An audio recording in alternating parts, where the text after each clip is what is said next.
Good day, sir. I am here to present my PowerPoint on how to register a business in the Philippines. This slide shows the title of my presentation, How to Register Your Business in the Philippines. It tells the presentation the step-by-step process of business registration. Business registration follows government steps. You choose a business type, register the name, get permits from the barangay and city hall, and registered with the BIR. After that, the business is legal. A registered business can operate legally, issue official receipts, and gain customers' trust. Choose whether your business is a sole proprietorship, partnerships, and corporations.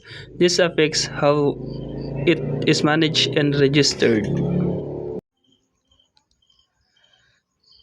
Sole proprietors registered with DTI, partnerships and corporations register with SEC. This makes the name official and legal to use. Get clearance from your local barangay hall. It shows your business can operate in your area and is needed before the mayor's permit.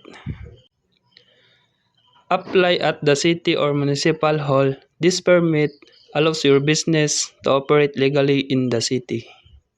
Registered with the BIR to pay taxes legally, you get a certificate of registration and official receipts.